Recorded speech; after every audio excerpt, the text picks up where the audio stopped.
If you haven't heard of Project 2025, or you have, but you're not quite sure what it is, let me clue you in because everything that is happening under the Trump administration right now is taken directly from the Project 2025 playbook.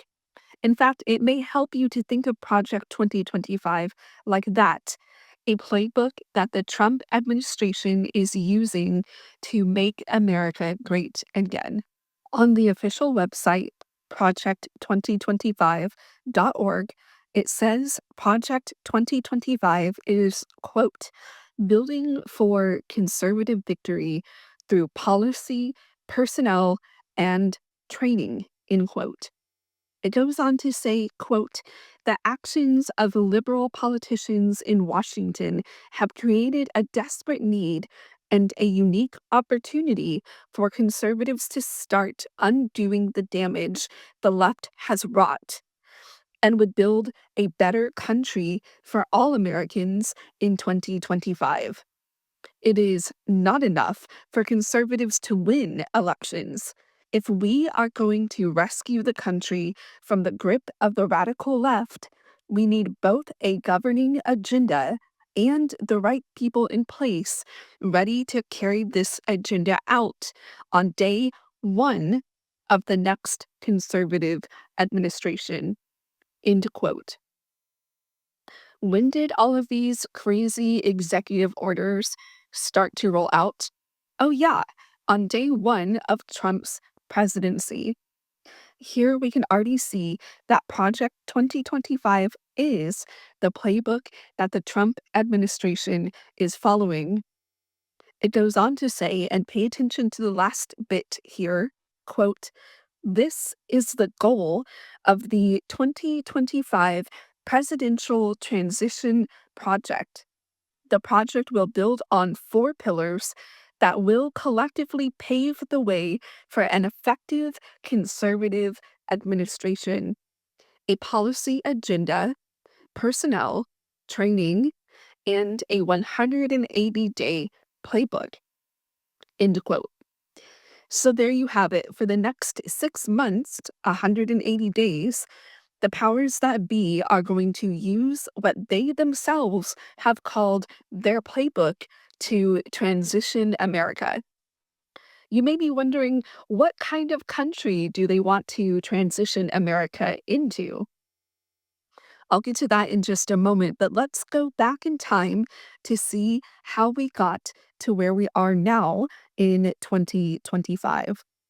I know many of us are shocked at how quickly things have been changing in America since Trump took office again in 2025.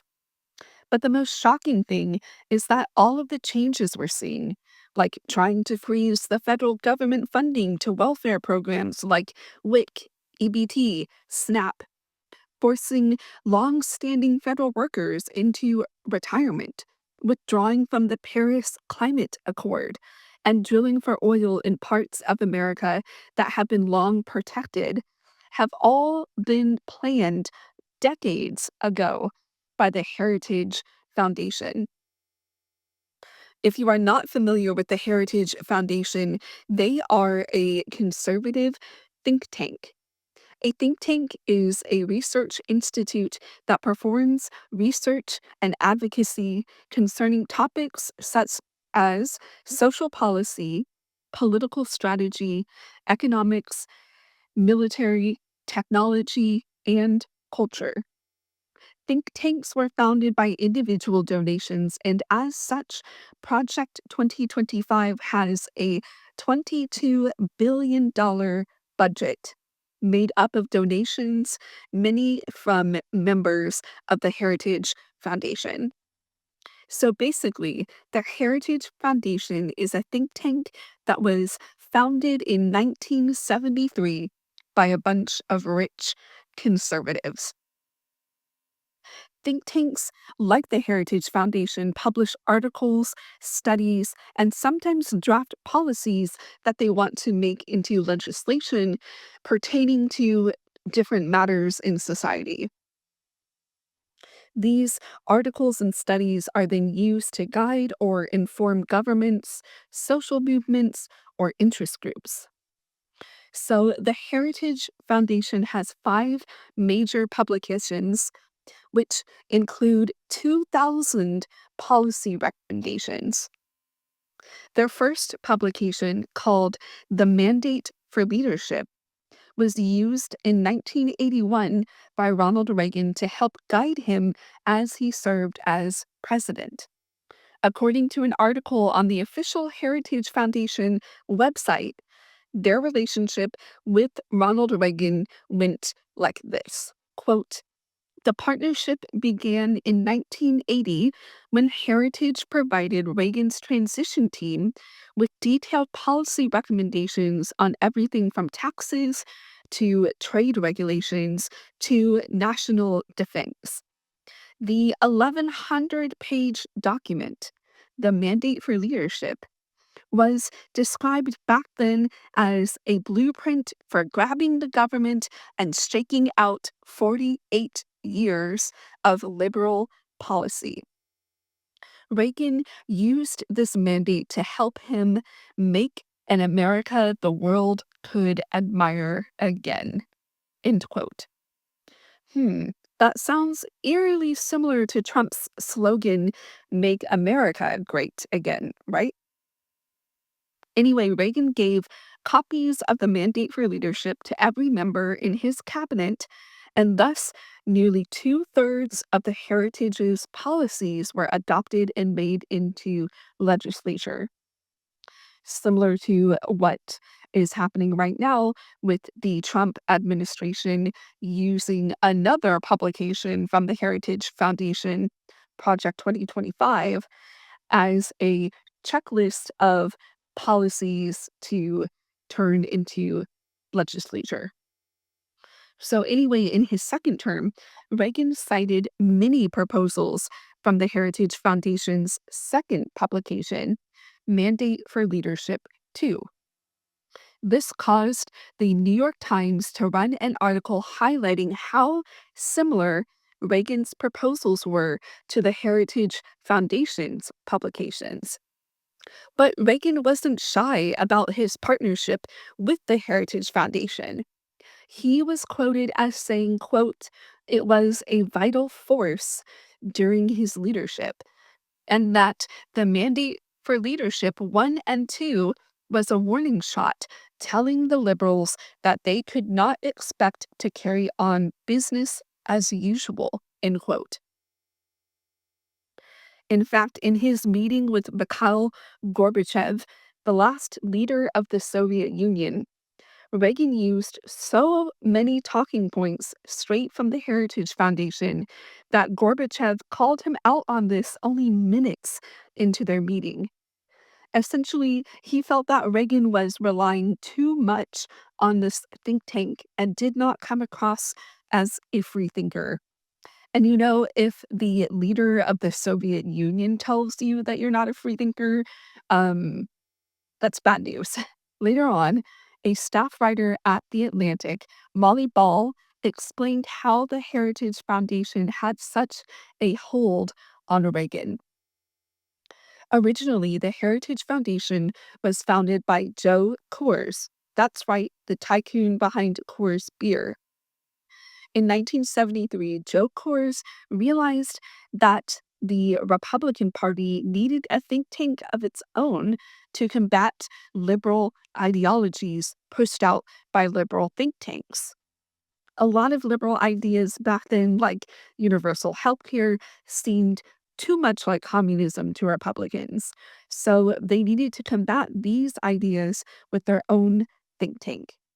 So, Joe Coors donated $300,000 to get the Heritage Foundation up and running, essentially bankrolling Reagan's campaign for presidency as well.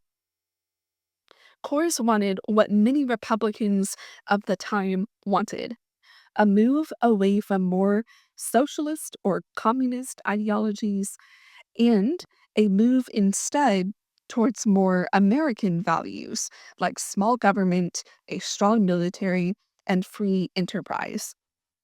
So, armed with a bunch of cash and clout, Joe Carruth essentially helped Reagan become president, which was part of the hold that the Heritage Foundation had over Reagan. Once the Heritage Foundation helped Reagan get elected by providing a lot of money and a cohesive platform for the Republican Party, they kept a tight leash on him. According to Atlantic writer Molly Ball, they were not afraid to tell Reagan when he wasn't being conservative enough. They blasted him when he sought to do things against their recommendation. And later on, many other presidents came under fire from the Heritage Foundation when they were not right wing enough, even if they were a Republican president, and especially if they were a Democratic president. Because the Heritage Foundation's sway over presidents did not stop with Reagan. Here's a brief overview of how the Heritage Foundation impacted each presidency after Reagan. In the George H. Bush administration, the Heritage Foundation was a leading proponent of Operation Desert Storm, which was designed to liberate Kuwait when Saddam Hussein took the country over in 1990. It also impacted domestic policies as well, with the Bush administration implementing 6 out of 10 of the foundation's budget proposals. In the Clinton administration, the Heritage Foundation greatly opposed the Clinton healthcare plan, which basically wanted to implement universal healthcare in America. This plan never came to be, with the Heritage Foundation helping grind it to a halt. This is when the Heritage Foundation began engaging in culture wars as well, publishing research articles showing that divorce, crime, drug use, teen suicide rates, and illegitimate children, i.e., children being born out of marriage, had risen during the Clinton administration. This is where the Heritage Foundation began to morph into the right wing movement that we see today, a movement concerned with reproductive rights, civil rights, and restoring American values like a traditional marriage between a man and a wife that would create a wholesome nuclear family. Before the 90s, the Heritage Foundation was more concerned with economy, technology, creating a small government, and creating a strong military. It didn't really care about who people marry or what women do with their bodies. But in order to undermine the Clinton administration, they leaned heavily into societal issues and culture wars, especially when it came out that Clinton had an affair with Monica Lewinsky. In the George W. Bush administration, the Heritage Foundation supported the war on terror post 9/11. They also defended the Bush administration's horrific treatment of terrorists in prison at Guantanamo Bay. In the Obama administration, the Affordable Care Act was implemented. A few years prior, the Heritage Foundation had changed their mind and were open to the idea of universal health care and other major healthcare reforms. But once again, they flipped back to opposing it under the Obama administration. Under the ACA, Affordable Care Act, Medicaid eligibility was expanded, home delivery services for medications were reformed, and premiums for employer based insurance plans were lowered, and much, much more. Despite this great overhaul in the way that healthcare was handled in America, the Heritage Foundation continued to oppose these changes, nicknaming the ACA, Affordable Care Act, Obamacare, to try to nail these, quote, negative, end quote, changes to Obama.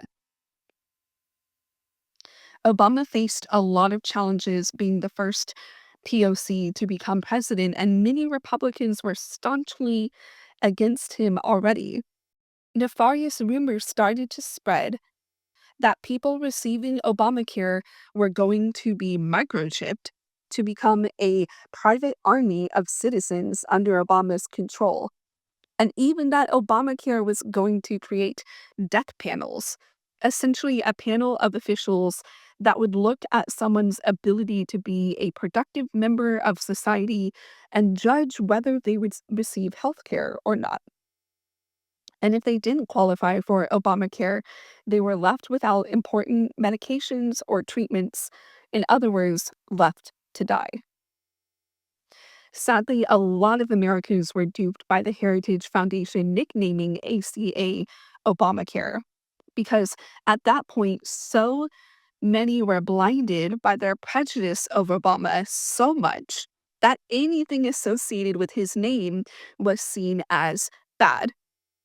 In fact, in a Jimmy Kimmel skit, he interviewed people on the streets of New York City asking what plan they preferred, ACA or Obamacare. We're talking about healthcare today, and which plan do you support? Obamacare or the Affordable Care Act? The Affordable Care Act. And what is it about Obamacare that you do not like? I just think that there's a lot of holes in it, and it needs to be revamped. I think And you think hasn't been thought out. You think the Affordable Care Act is a better plan than Obamacare? Better, but I'm not happy with that either. What do you agree with, Obamacare or the Affordable Care Act? I'm more sort of towards the Affordable Care Act, but I'm also very sympathetic for people that don't have the ability to have proper medical insurance. So the Affordable Health Care Act is still a better option than Yes. Obamacare? I brought this up because this is still an issue today. So many Republicans are so against Obamacare, which is still in place as of now in 2025, but they get upset at the idea of many benefits under ACA being taken away from them, not realizing that, again, they are the same. To dive a bit further into how much the Heritage Foundation has influenced politics, under the Obama administration, many research articles published by the Heritage Foundation were heavily scrutinized, including a lengthy study published in 2011 that tried to argue that poor people in America really weren't that bad off and therefore didn't need social services like food banks, shelters, and government housing. I wonder why. In 2013, Jason Richwine, a political author for the Heritage Foundation, published a report on the high cost of providing amnesty or protection for undocumented migrants to continue working in America, even if they were doing work that benefits all Americans, like harvesting fruits and vegetables. Sound familiar? In his report, Richwine tried to argue that America should no longer use migrants for labor because it is too hard for them to assimilate with white people. Since whites are intellectually superior and POCs are genetically predispositioned to have a lower IQ. This publication received intense backlash, causing Richwine to resign as a writer for the Heritage Foundation. A year before, in 2012, the Heritage Foundation received a new leader, former U.S. Senator of South Carolina, Jim DeMint.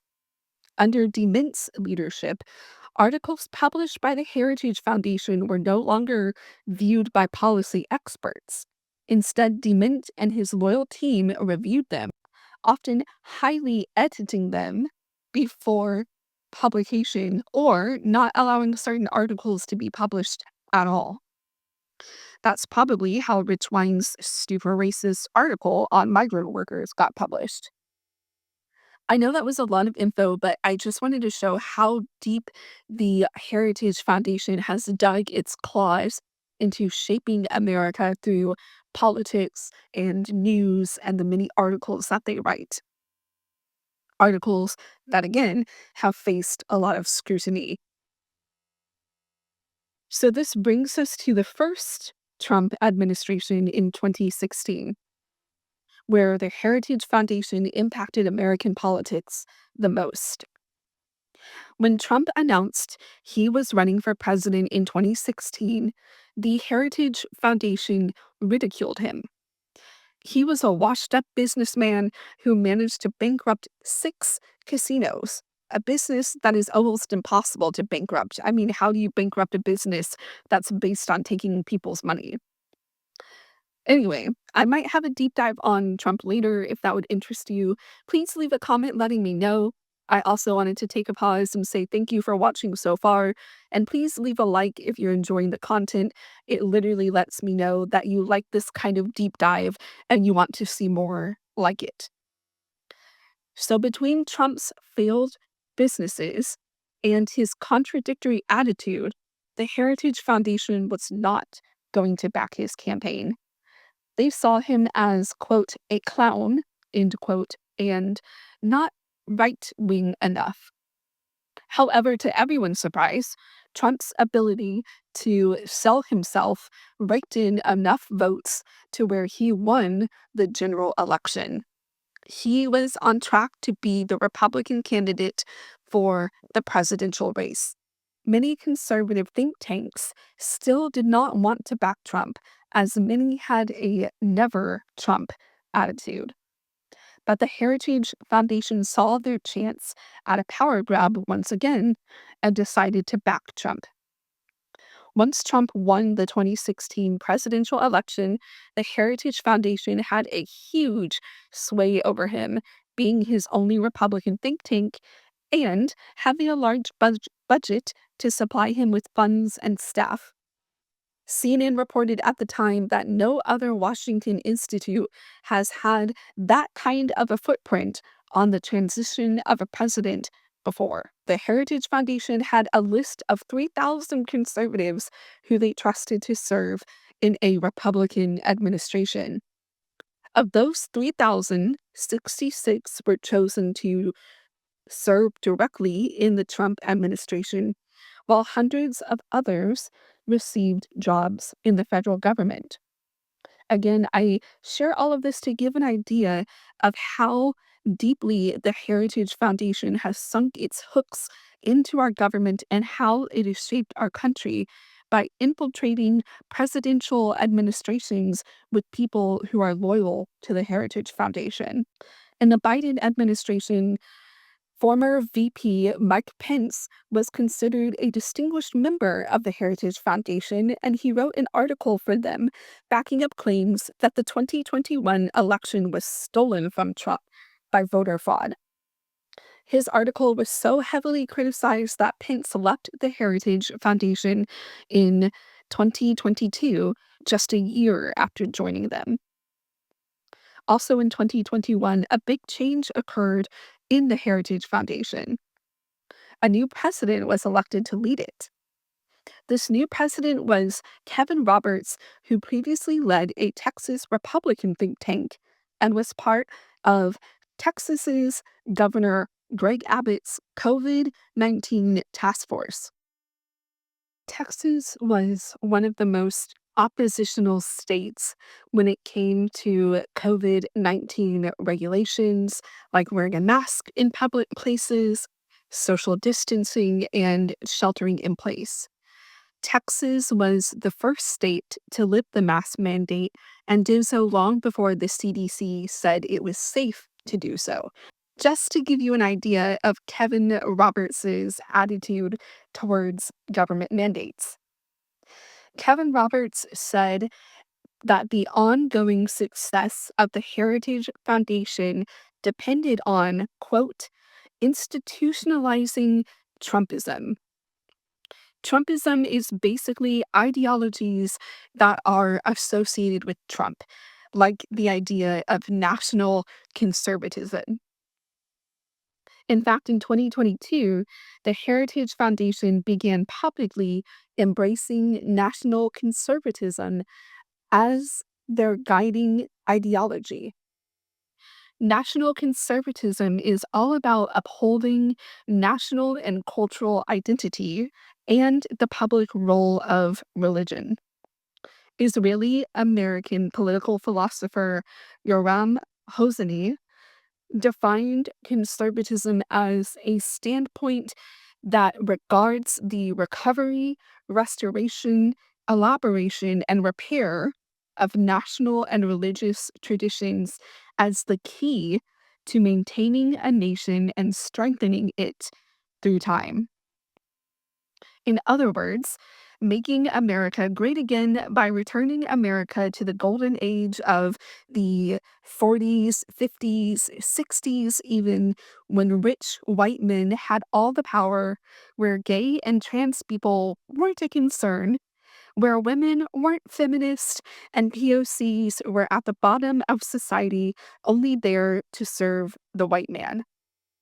And that brings us to today, where the Heritage Foundation is still pulling the strings in Trump's presidency. The Heritage Foundation donated $1 million to Trump's campaign, making them once again one of the top donors supporting his second term. So almost every past president for the last 50 years has essentially been bought by the Heritage Foundation and is indebted to them. Speaking of donors to Trump's 2024 campaign, Elon Musk was by far the highest donor, giving Trump just shy of $3 million. Don't worry, Elon's estimated net worth is $426 billion. So he's doing fine, unfortunately. So if you're wondering why Elon Musk is basically running the country, it's because he pretty much bought it. Everything has a price, as they say. And despite any tensions we may see between Elon and Trump, Trump knows that he is indebted to Elon for helping him secure his second term and keeping him out of jail because he is a 34-time convicted felon after all.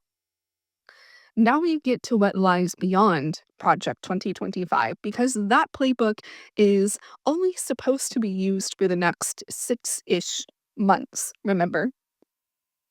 This is where Elon Musk comes into the picture because why would a South African billionaire want to purchase the US? Let's go back in time a bit to better understand Elon. After all, in a time of war, which we as a country pretty much are at war with Elon and other billionaires that I'll mention later, it's important to know your enemy. So, Elon's paternal grandfather was the director of Technocracy Inc. in the 1930s. This was a social movement that favored technocracy as a system of government over representative democracy. After the Great Depression hit the US, technocracy rose as a solution to get the US out of economic collapse. At its core, technocracy is all about replacing politicians and business people with scientists and engineers because they are logical and better problem solvers. They said it, not me. Now, we all know that democracy in the US during the 1930s and 1940s did not give way to a technocracy. But that is not stopping Elon from trying to make it happen in 2025. I'll get to Elon here in a second, but moving down the family tree, Errol Musk, Elon's father, was described by both Elon and Elon's mother as an incredibly violent and abusive man. Elon has described his father as a terrible human being, adding, quote, almost every evil thing you could possibly think of, he has done, end quote.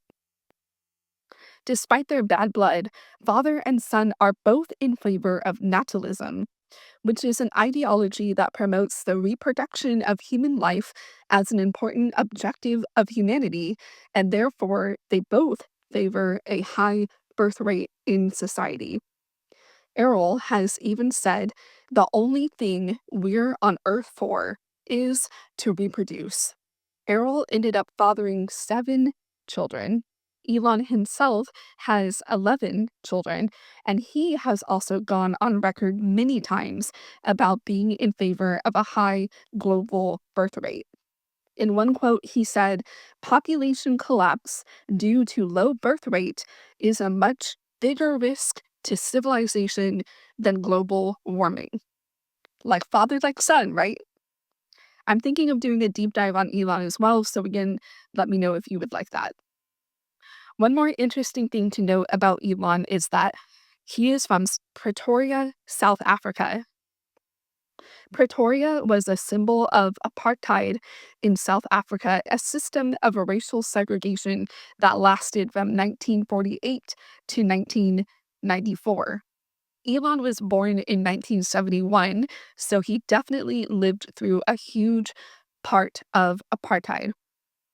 Also, just to add some color to apartheid, the racial segregation was between white South Africans, like Elon, and black South Africans.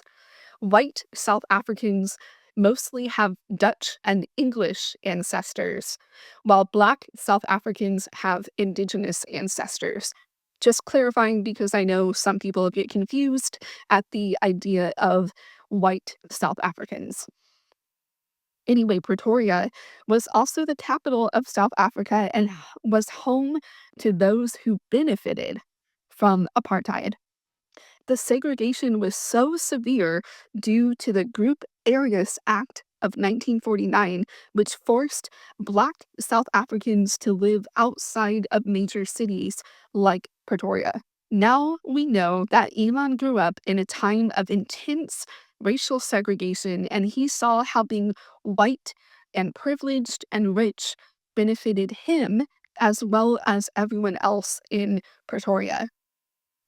Now, the hand gesture he was criticized for definitely seems like it was no accident and that it indeed was a Nazi salute, right? Given his upbringing, it all makes sense. Because, of course, there are many people who grow up in a racist environment like the Deep South in America, for example, but they grow into self reflective, emotionally mature, and empathetic people who realize that racism is immoral. But Elon is not one of those kinds of people. A longtime friend of Elon recently spoke out against him, saying that Elon isn't a Nazi, he's worse. Because, quote, Nazis think that one race is better than all other races, but Elon thinks that he is better than every single person on Earth, end quote. So, with what we know about Elon, how his grandfather modeled the belief that scientists and engineers are better leaders than politicians, and how his father modeled a worldview that values high birth rate, and how his own former best friend described him as a man that thinks he is better than everyone else on Earth. Is it that surprising that Elon would want to take control of one of the strongest nations in the world? Because that is, in fact, what Elon is doing right now in 2025. But he's not doing it alone. He has a whole team of tech bros who have a plan for America once the 6 months of running the Project 2025 playbook is up. And that plan is to take us back into the past and not to the golden age that Trump references when he says he'll make America great again. Elon and his tech bros want to take the US back to the 1930s when a technocracy was definitely being considered as a way to run the country, and back even further to the dark ages of humanity. Before we jump into Elon and his tech bros plan, let's get to know the bros. Peter Thiel is probably the closest bro that Elon has because he kind of sort of ran PayPal with Elon for a few years back in the 90s. He was also the first investor to Facebook, by the way. That means that when Facebook was a small startup company, the only people investing in it were the owners, right? Mark Zuckerberg and I can't remember the other dude's name, but they were basically the only one investing their own money into the company. But when they became a public company, they invited others to invest into it and basically have a say in Facebook's future. And that is very important to understand later. Like Elon, Peter Thiel is a billionaire with a net worth of $11 billion. And like Elon, Thiel is hostile towards democracy, arguing that companies are better run than the US. Thiel's own biographer describes him as a behind the scenes player who is behind so many important things that have happened in the last 2 decades. Remember how he was the first outside investor in Facebook? Yeah, he basically made Mark Zuckerberg the weird alien that he is, an emperor like CEO who is arguably more powerful than world leaders. Crypto can also be traced back to Thiel, who was trying to give people more control over their money by taking away power from institutions and governments. Crypto was basically founded on those exact same principles that Thiel modeled way back in the 90s with the creation of PayPal. When asked, do you see Peter Thiel as dangerous? His biographer said this, quote, "It's really important that we understand the ideology of Silicone Valley. 5 of the top 10 companies in the world are tech companies. They exert an enormous cultural and economic influence over our lives. Those companies have been really successful at telling a story about the world and their place in it, which is we're just trying to make the world a better place." However, Thiel comes with a different perspective. When you start peeling back the layers, what you find is this very out there political and economic policy of his that I think is scary because it's bordering on fascism. He taught a class at Stanford University and later made the lecture into a book called 0 to 1. In it, he talks about how companies are better run than the US government because they have a single decision maker, a CEO, or a dictator, basically. That's pretty scary, I would say, when you consider the role that companies he's involved in play, like Facebook, for example. I would say that is the most influential media entity in the entire history of humanity right now. And Thiel has a major stake in defense contractors as well, like SpaceX. Also, if you look at his convention speech endorsing Trump, he describes Trump as a guy who will shake things up, who will remake the government. The other part is that Thiel is very committed to the idea of being able to say the uncomfortable thing, which is a core part of who Trump is. Most people think that Thiel is an outlier, the one conservative guy in this relatively liberal industry of tech. I think that is a wrong description of him. Many of the things that he believes are reflected in the actions and behavior of his peers in Silicon Valley. Yes, they may have disagreements. Many of his peers may be Democrats and may vote Democrat. But the idea that companies should basically be able to do whatever they want, that democracy isn't the most important value. These things are reflected in the decisions and actions that many Silicon Valley companies are making. Even companies that are run by the liberal progressives. The last thing his biographer said also painted a troubling picture of Thiel's impact on culture. They said, quote, "When you combine the hostility to democracy and institutional norms with the bankroll of a billionaire, you can potentially do some damage," end quote. Okay, so now we have a full picture of Peter Thiel, Elon's right-hand man who has a shared value in technocracy over democracy and the idea that the US essentially needs to be run like a corporation with one CEO, or dictator, if you will, calling the shots. I mentioned before that these tech bros want to take the US back to the past, not to the golden age of America, but the dark ages of humanity.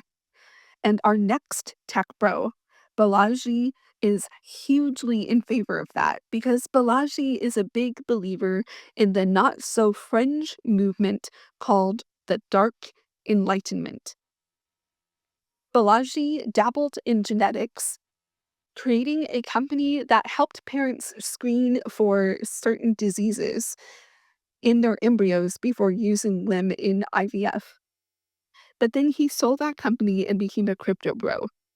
I'm going to do a deep dive into Balaji in another video too. So for now, let's just focus on what he's bringing to the table with Elon and Theo supporting him. Like Theo and Elon, Balaji wants to disrupt the way things are run in America. He also doesn't see the value of democracy and agrees with Theo that America should be run like a corporation or corporations. Balaji self published a book called The Network State, where he outlines how the US should be broken down into network states. Balaji's idea for the US to become a series of network states isn't just an idea in a book that he wrote. It is an online community that already has 80,000 members or citizens and a $650 billion value of all the existing companies across the world that already back his idea called Praxis. But what is Praxis and what is a network state? On its official website, Praxis is described as the world's first sovereign network, a global community developing a shared culture, institutions, and infrastructure. To join Praxis, you have to agree to their citizen pledge that says, when it is time, I pledge to relocate to our city, joining my fellow citizens to forge a new way of life. Now, you might be wondering what the heck that all means. Let me break it down. Basically, Praxis right now is an online global community that only exists online. They have their own Discord, which is, a private chat room, essentially. They have virtual meetings and other online forums. This community, all 80,000 of them, have pledged that when they are told it is time, they will move to a piece of land somewhere in the world and set up the first network state. Some already speculate that with Elon Musk trying to dissolve the National Parks Service Department, essentially, that he wants to grab hold of national parks and essentially turn them into a place where praxis can be established. I know that sounds really far out there, but just wait. We're going to go deeper down the rabbit hole. So basically, Balaji and all the citizens of Praxis have agreed to migrate to a real life, real world city where all the people living in it have the same worldview and values. Once Praxis is established in the world somewhere, again, some are speculating in one of the many US national parks, Balaji imagines a way that it can spiderweb out from there. Basically, the citizens will occupy cities by force, and if you are not willing to join the new city, then you are exiled.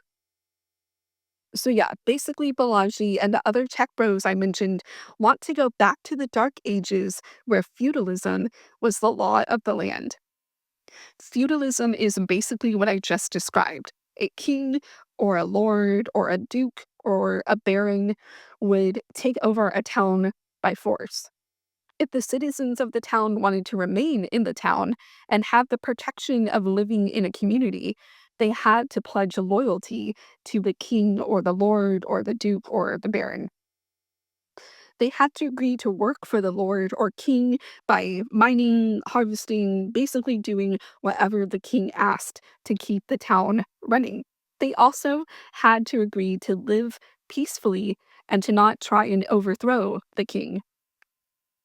If the citizens did not want to pledge loyalty to the king, then they were kicked out of the town and left to fend for themselves, which was basically a death sentence in the Dark Ages where you needed a community of people around you to help you thrive. That is what Balaji and these other tech bros want for the future of America. A bunch of cities made up of like-minded people who embrace science and technology and innovation as the future.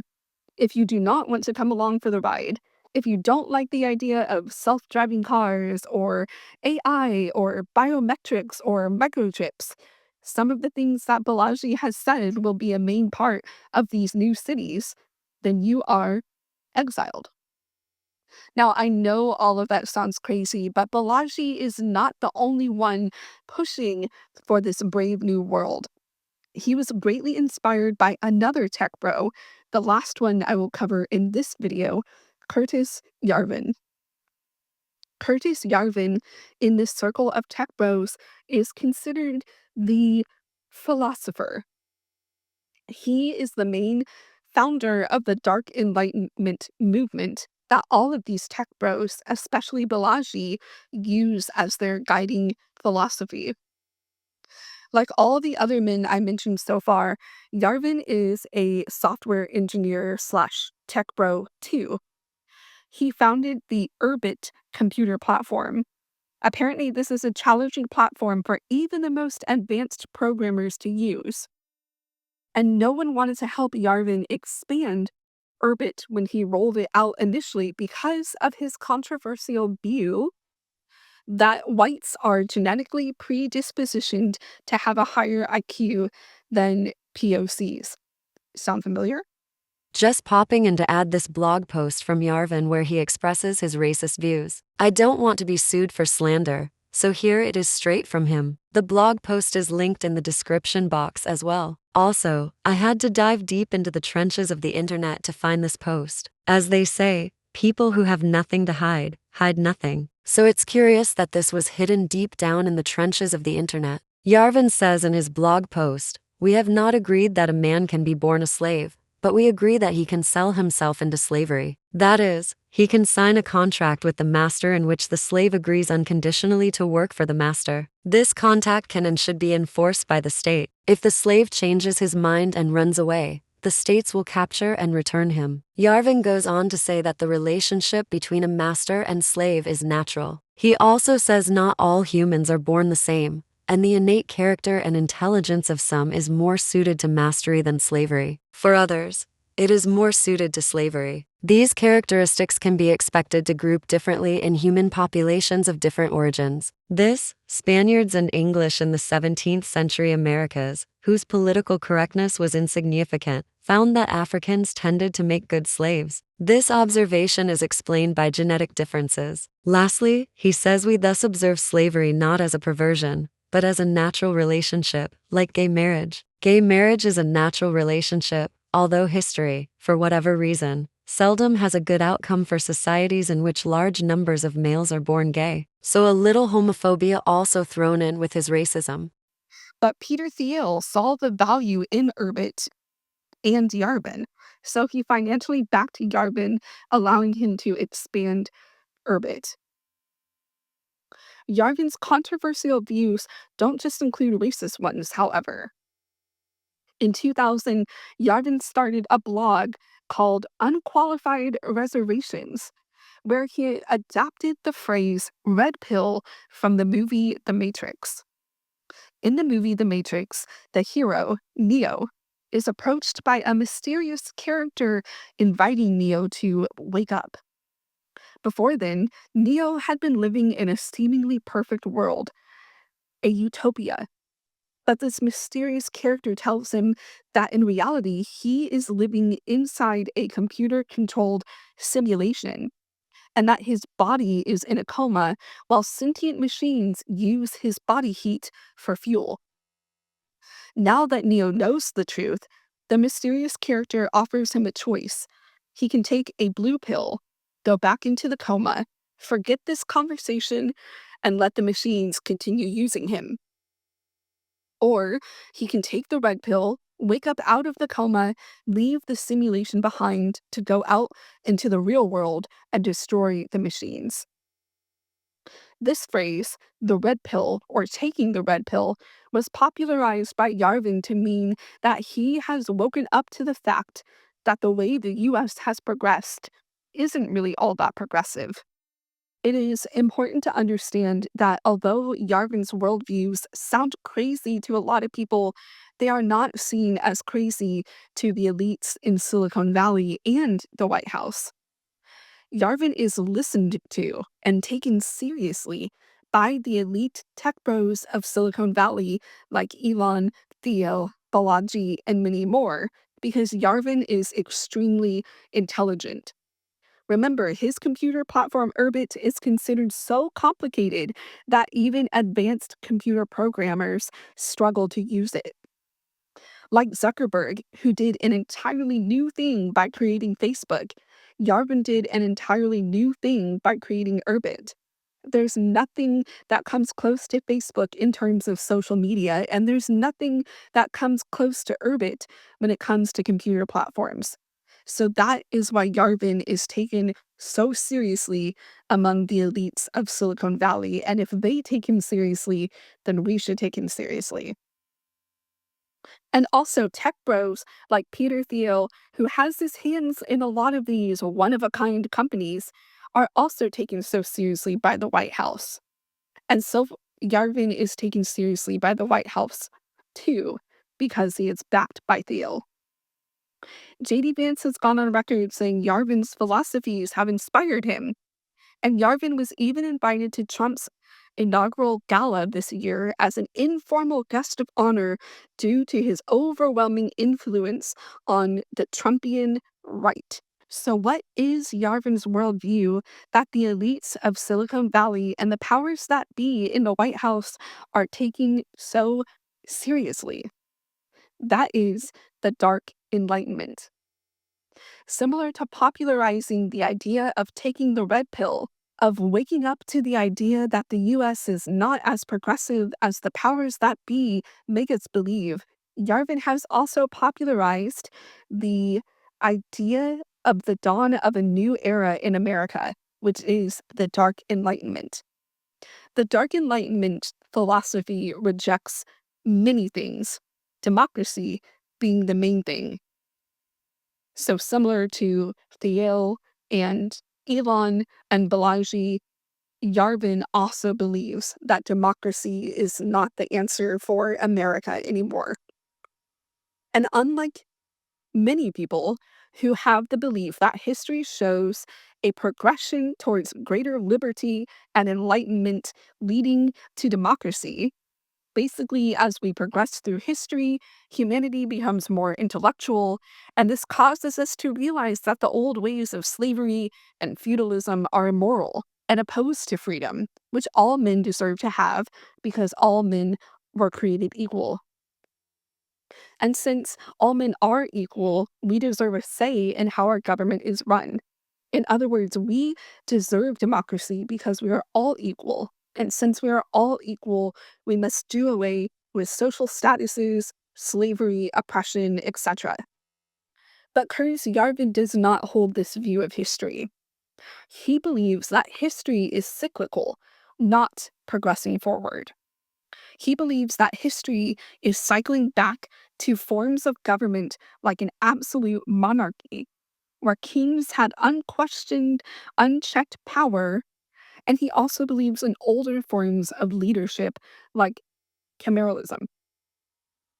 Now, I know this is really deep stuff, but it is so important to understand because, again, as crazy as this all sounds, Yarvin is taken very seriously by many rich and powerful people. So, unfortunately, we need to take his crazy philosophies seriously here for a second.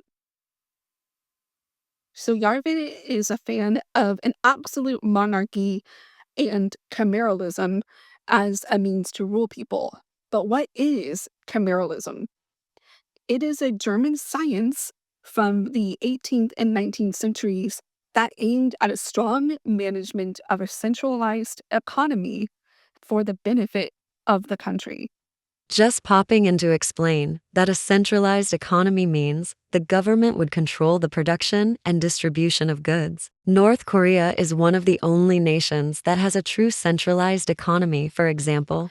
In Yarvin's take on cameralism, he argues that democratic governments are inefficient, wasteful, and should be replaced by joint stock corporations whose shareholders or owners elect an executive with total power, but who must serve the shareholders at their pleasure. This is the same view that Elon, Theo, and Balaji have all expressed, that America would run better and become more progressive if it embraced a CEO, a king-like president that had unquestioned, unchallenged power. But like the kings and Caesars of old, this CEO, president king, would have advisors. So essentially, Trump would be Caesar, and this group of tech bros would be his advisors.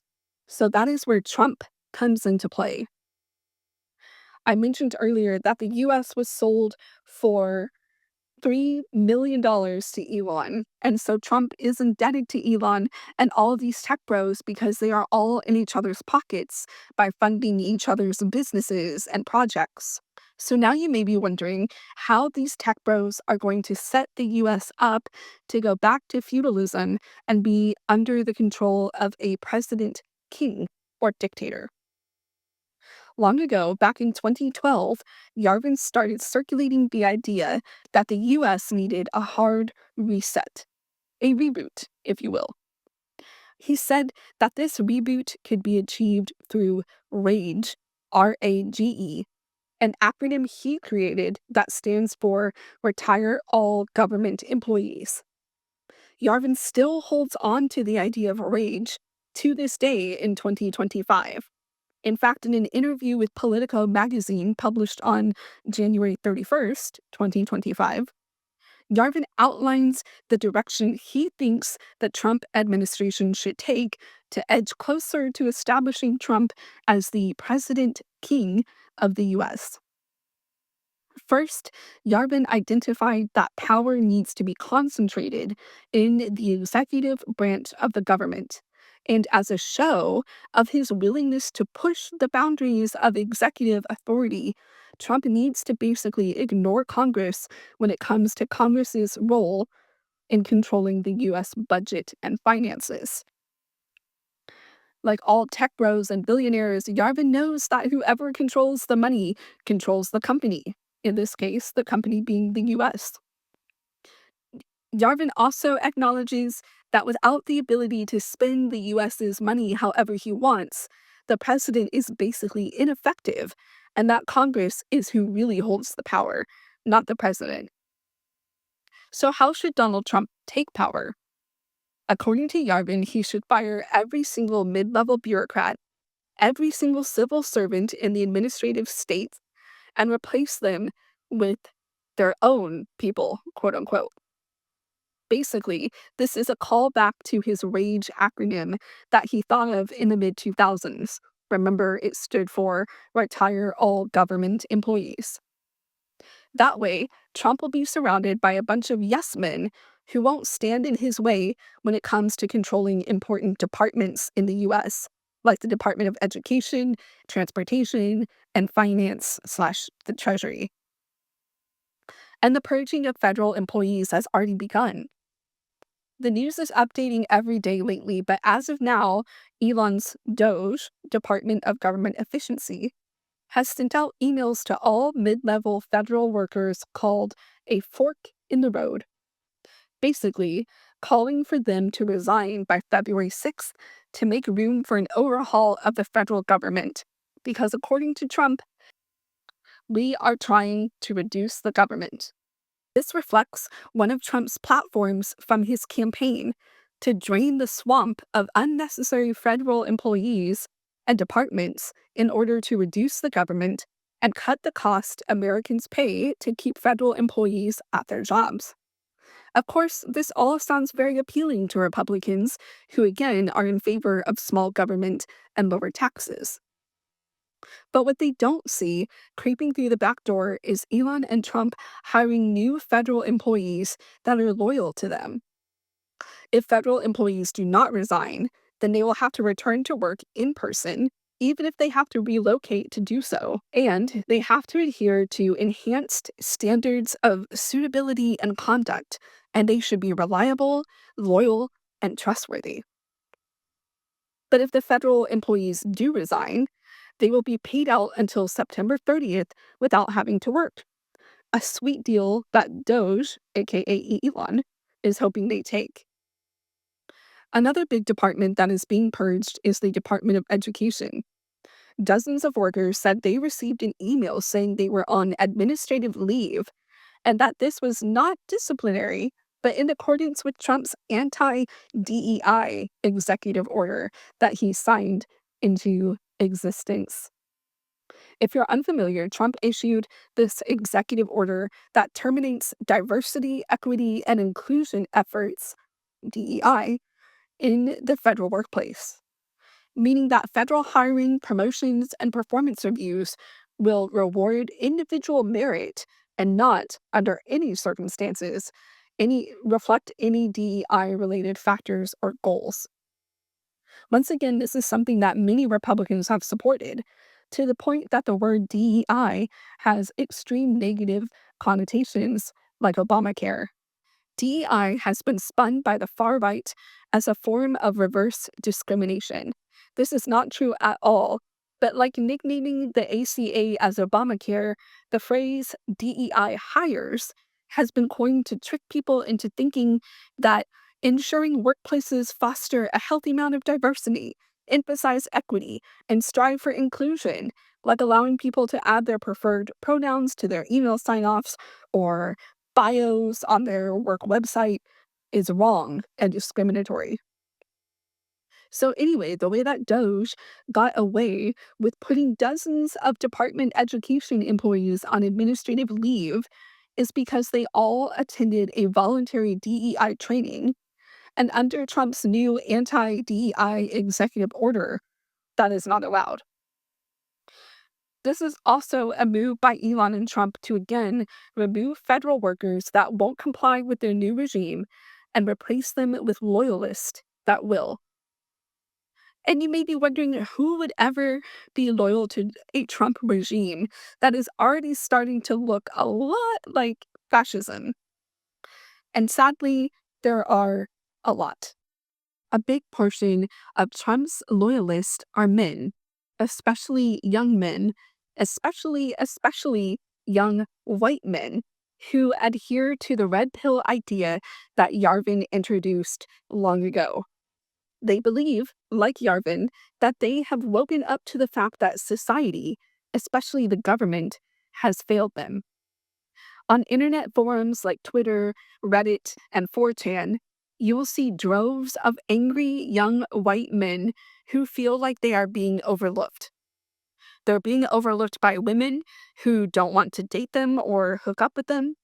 They are being overlooked in favor of gay men that, in their eyes, are having their moment in the sun by no longer being social outcast, but popular and well-loved influencers, actors, writers, podcasters, athletes, etc. Women, in their eyes, also seem to prefer the company of gay guys more than their company. And lastly, they feel overlooked by schools or employers for favor of POCs.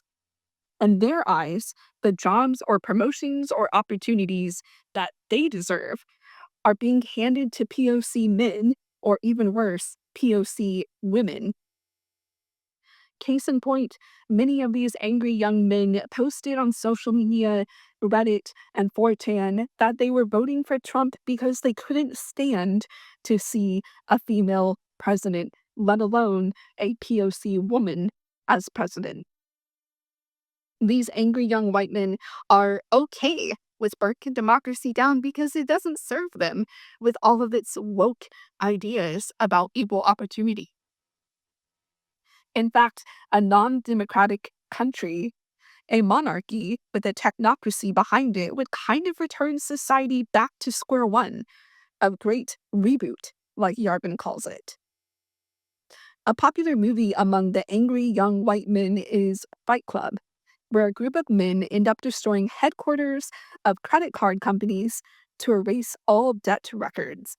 Basically, we're turning society to an even playing field where no one is really rich or poor now.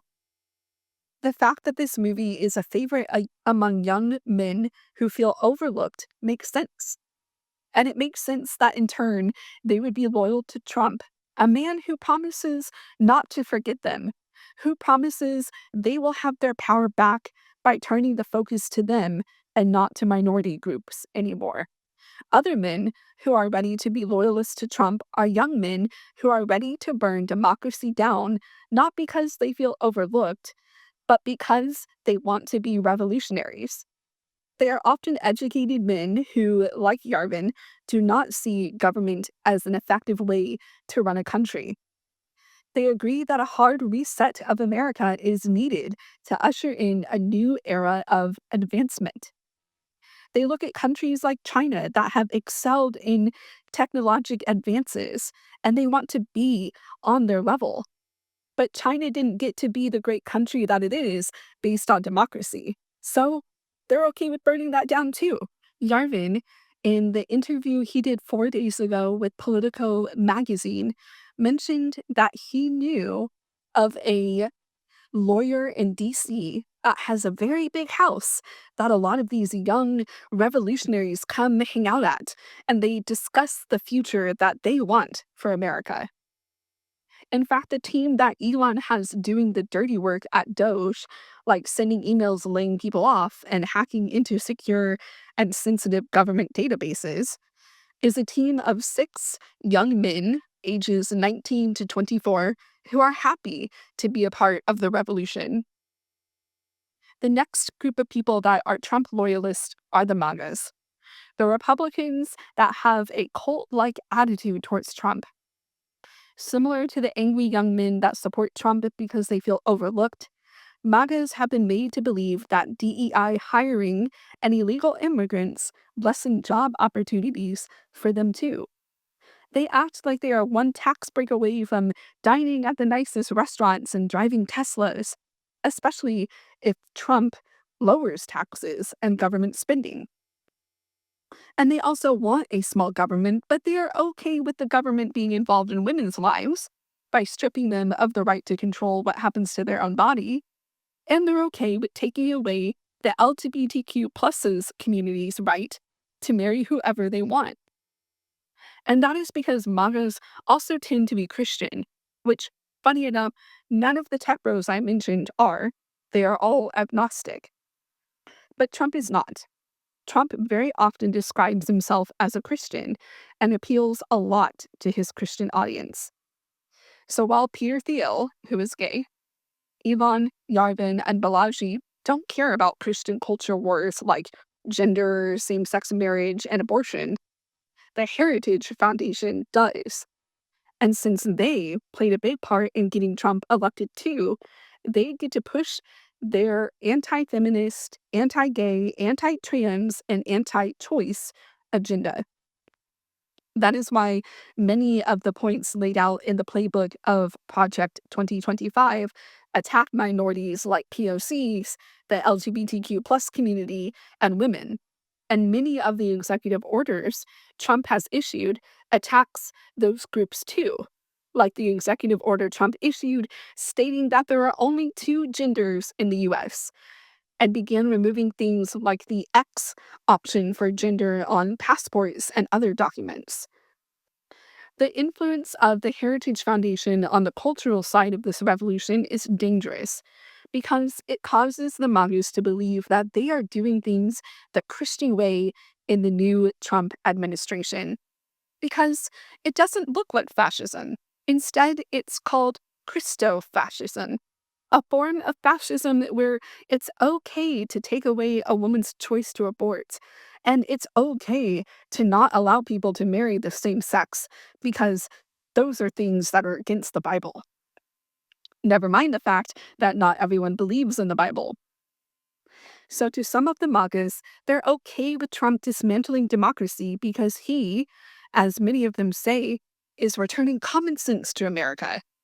And common sense says it's a woman's job to be a mom, that marriage is between a man and a woman, that gender is not a spectrum, and that too much government and too many taxes are bad.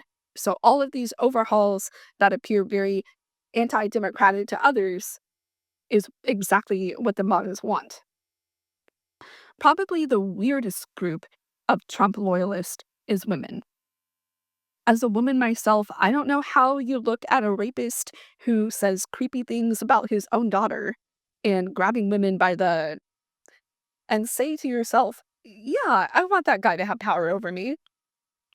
I don't know how, as a woman, you can be okay with a man taking away your right to your own body, but there are many women who did just that. And these women are what the internet calls pick-me's, a woman who wants so badly to be picked, to be validated and chosen by men that they'll do anything, like vote against their own interest and elect Trump as president. Along with being pick-me's, a lot of these women place a lot or all of their identity in motherhood and wifehood. For the last few years, the rise of the trad wife or traditional wife movement was all over the internet and still is.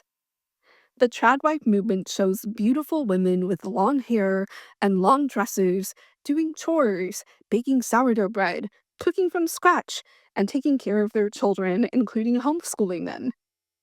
These women are anti feminist, believing that women should submit to men. This is an extremely popular idea among Christians who argue that women submitting to men is biblical. These women are often natalists as well, believing it is their sacred duty to have as many children as God allows them to birth. Being pro life, they often also view using contraceptives as sinful. So, needless to say, the pick me women that just want to be chosen by men and are okay with becoming trad wives fall perfectly in line with the Heritage Foundation's goals. They support the collapse of democracy because that's what so many men, including Trump, want. And it's a man's world after all. So these are the loyalists, for at least some of them. I could go on, and I will perhaps dedicate a deep dive video to this also. But these are the loyalists, some of them, that are okay with the attempted destruction of democracy. I hope this clears up why it seems like not enough people are taking current events seriously. It's because many of them did, in fact, vote for this. And again, they are okay with this dismantling of democracy because it doesn't look like that to them. It looks like Christianity by telling people you can't have an abortion, you can't marry the same sex because the Bible said so. Of course, not all of Trump's loyalists voted for a president king, but it's almost like if you vote for a convicted felon to be president, he's still going to have no regard for law and order as president. Combine that with Trump's emperor like attitude, and you get the makings of a president king. Eerily enough, Curtis Yarvin wrote a blog post way back in 2011, years before Trump ran for president for the first time, that described Trump as a king. Yarvin wrote, "What do you think Americans respond to in The Donald? To the obvious kingliness of him. Supreme personal authority, especially male, is a normal human function, and one we recognize instinctively. The job of a king does not exist, at least not in the public sector, but Trump comes as close to it as possible and is clearly biologically suited for the position." 5 years later, Trump, to the surprise of everyone, even the Heritage Foundation, became president. Because, like Yarvin observed, people responded to Trump's display of power, how he cuts through the BS of bureaucrats, and how he portrays himself as a self made millionaire. a living symbol of the long-gone American dream that if you work hard and pull yourself up by your own bootstraps, you can be a millionaire too. America has long worshipped money and capitalism and corporations, all of which Trump embodies. So it makes sense that people would choose him as president, not once, but twice. And now, in his second term, Trump is indebted to billionaire tech bros and Republican think tanks that don't want him to just be the president of the US, but the CEO. They want Trump to tap into his king like energy and become a president king that America needs to become truly great again after a hard reset, a reboot. Trump, like any benevolent dictator, has acknowledged that some of his executive orders will be hard to swallow, like imposing tariffs on countries like China, Mexico, and Canada, which will hurt American wallets too. But that's a sacrifice that all of us should be willing to make because it will benefit us in the long run. Perhaps the scariest thing about the plan to reboot, i.e., destroy America, is that these tech bros like Elon and Theo aren't doing it because they are malicious, evil people. Not in their mind, anyway. They're doing it because they believe that they are doing good, like Theo's biographer said about all of the boys and the bros in Silicone Valley. They really do believe that they are doing a good thing, that they are restoring societal order to America, that they are burning it all down to level the playing field, that society really does need a CEO because too many checks and balances keep America from progressing, that without a technocracy, America would stay stuck in the dark ages by being fearful of AI and microchips and space exploration. And if America had a king to rally behind, a man that they believed in and worshipped because he embodies everything that Americans have been conditioned to worship: money, celebrities, capitalism, corporations, then they would accept this hard reboot, this temporary return to the dark ages before a new cultural revolution and a great leap forward into the future. As Donald Trump said on the campaign trail leading to his second term as president, get everyone you know and vote. Vote early, vote absentee, vote on election day. I don't care how, but you have to get out and vote. And again, Christians, get out and vote just this time. You won't have to do it anymore. 4 more years, you know what? It'll be fixed. It'll be fine. You won't have to vote anymore, my beautiful Christians. I love you, Christians. I'm a Christian. I love you. Get out. You got to get out and vote. In 4 years, you don't have to vote again. We'll have it fixed so good you're not going to have to vote. well, it sounds like a king to me.